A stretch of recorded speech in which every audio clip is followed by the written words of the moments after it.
Hey folks, welcome back to the Pine Grove Briar, where the past lingers in curls of fragrant smoke. I'm your host, and today we got a good one. I packed a bowl of Burlier's blend from the Gatlinburlier Tobacconist. We're going to talk about pipe smoking history, maybe some U.S. history, and share a few puffs and thoughts along the way. So if you got your pipe handy, light it up, let's ramble. Or let's rumble. Whichever one you want to do. Today's episode is being brought to you by Lee's Bait and Tackle, found in the Northtown Plaza on top of the 4-lane in Oneida, Tennessee.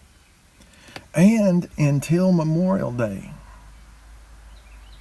Get this, until Memorial Day, if you tell them the Pine Grove Briar sent you, you'll receive a 10% discount. But that offer ends on Memorial Day. They make custom plastics and will absolutely do you right on the price. So go see Lee at Lee's Bait and Tackle on top of the 4-lane in Oneida, Tennessee, and tell them that Pine Grove Briar sent you. So, alright, let's ease into this with some pipe smoking history. Pipe smoking goes back a long, long way. Long before your great-granddad ever knocked ash into a coffee can. Indigenous peoples across the Americas were among the first to use pipes, and most of the time they used them in ceremonies. And for them, it wasn't just smoking. It was sacred. It was part of ceremony. It was part of storytelling, prayer, treaty. Then us Europeans came along and saw this strange new plant, and before long, tobacco was spreading across the world faster than you could light a match. By the 1600s, pipe smoking was all the rage in Europe and colonial America. They were using long clay pipes back then. Fragile things, but common as coffee mugs today. But it was in the 1800s that briar pipes showed up and changed the whole game. That Mediterranean heath root made for a pipe that could take the heat, last a lifetime, and look good doing it. The pipe became more than a habit. It was a companion. Think about Mark Twain with his ever-present pipe, or Albert Einstein puffing away while solving the universe. Pipes became part of the image of deep thought, quiet reflection, and long evenings spent with a book or a friend. So, I said this last episode, that I felt like pipe smoking is for contemplation. You sit down with a pipe full of tobacco and it's just enjoyable. And until recently, I never understood that. I told y'all last time that I saw my grandpa smoke a pipe all my life, and I never really got it. I never really understood the whole pipe smoking thing. It just never made sense to me. And over the last few months, I've picked up pipe smoking as a I don't know. It's just become. Well, I'll say this. My son says that I'm not having a midlife crisis where I want to be young. I'm having a midlife crisis where I want to be old. So, I guess I'll take it at that. But anyway, I love it. I love to smoke a pipe. And in today's world that is so fast-paced and everything's going at the speed of light, speed of sound, whatever analogy you want to use there, it just seems like if more people would sit down, and you don't have to light a pipe, but if you'd sit down and contemplate or pray or take a moment of reflection. I remember going back, when I was a kid. And by the way, we're recording today in the mountains of East Tennessee, and you can hear the sounds of nature all behind me, and I love it. But I remember as a kid, things weren't so fast-paced, and it just seems like things got faster and faster as times went on. I remember as a child on Sunday night after church, we'd go to somebody's house and sit down, and it wasn't about smartphones, and it wasn't about the internet. We actually had landlines back then, if you can imagine. Nobody had a smartphone or a cell phone, or very few people even had a computer in their house. And if you did, you didn't use it to do anything but maybe as a word processor. There was a few games. I remember Flight Simulator, and in school we played the Oregon Trail. But that was a lot simpler times back then. But going to someone's house after church, we'd go over to their house and we'd have a bologna sandwich and open a bag of tater chips and just enjoy each other's company. It's not like that anymore. People don't just slow down and take... It's very seldom that we even take time to go visit anybody. And the world we live in today, you want somebody to give you a week's notice before they even come to your house to visit. Just popping in on somebody is just taboo these days. Everybody has a camera on their front porch, and you see somebody come up to your front door, and if you don't want to visit them, you just act like you're not home.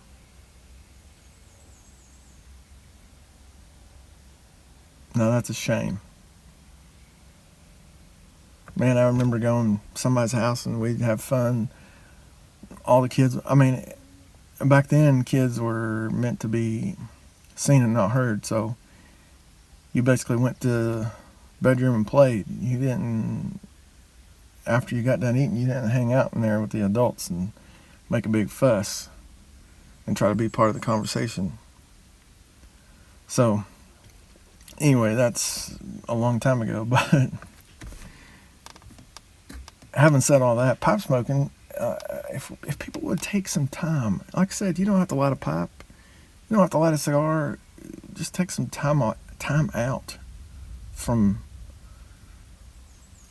your phone, take a time out from your internet, take a time out from television, pick up your Bible and read it, study it, talk to somebody instead of texting somebody. We're so impersonal. But that's my 2 thoughts for today. My 2 cents for the day. I don't know why that was weighing on me to say all that, but it was. So anyway, you got it. That was for free. Didn't cost you an extra dime or anything. Talking about tobacco,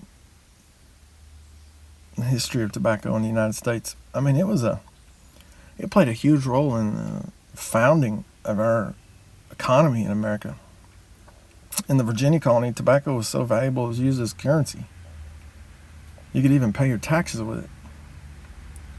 And pipe smoking was everywhere. Jefferson grew it. Washington was known to enjoy a pipe now and then.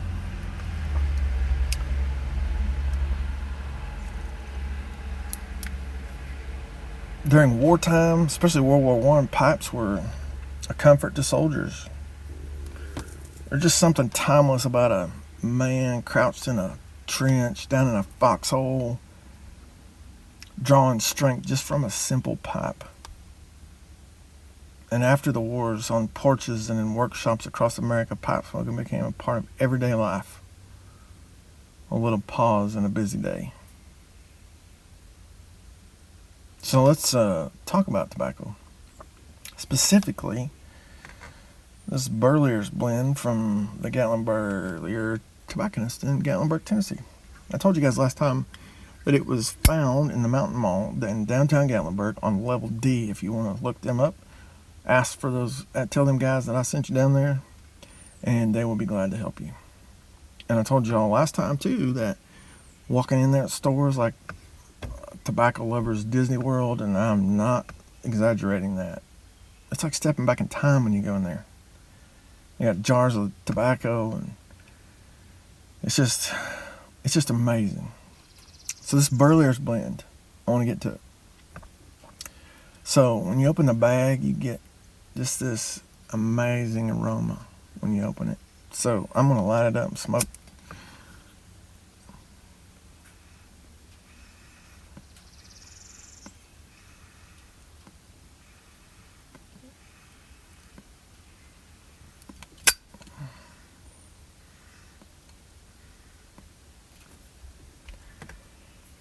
And you might be able to tell by the sound of my lighter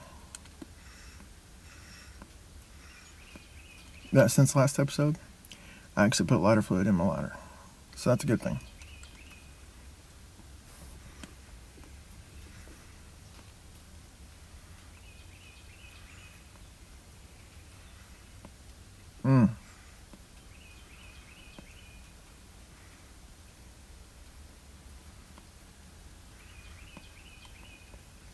It is awesome. I love it. Gatlinburlier Tobacconist, you guys nailed it with this one too, so it's so smooth.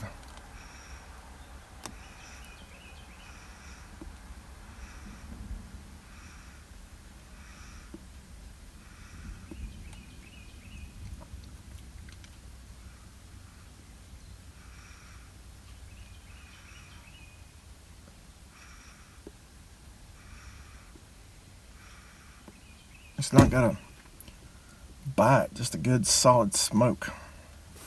And it's not a burley trying to be a fancy something or other else. It's like a daily driver.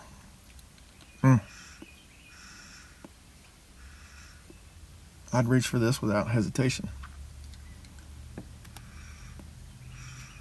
You guys want to hear a little funny story? I told you guys about the lighting my shorts on fire last time.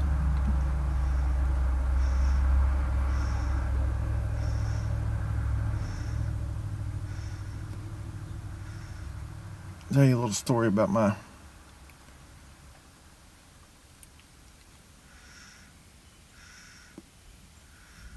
experience with Red Man tobacco back in the day.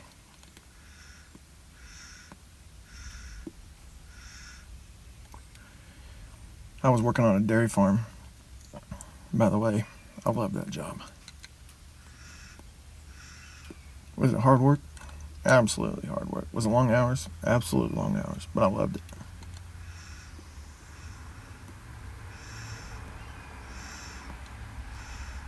It was 1995. Seems like I'm going back to 1995 a lot.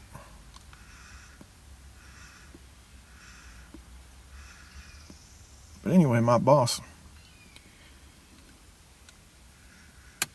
his tobacco of choice was Skull Long Cut Straight.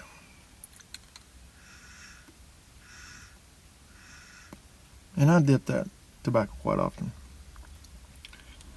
But on this particular day, I decided I was going to get a pouch of Red Man.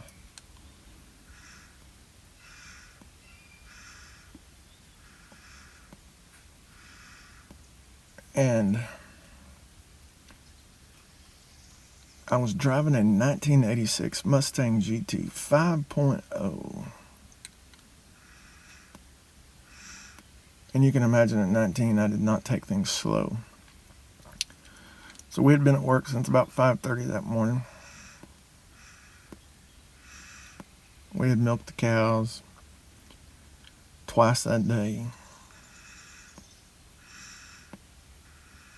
I think we milked about 120 head of cows. So that means you milk 240 cows by the time the day's done. We were hauling silage, and time I got off work that night, it was about 1:30 the next morning. And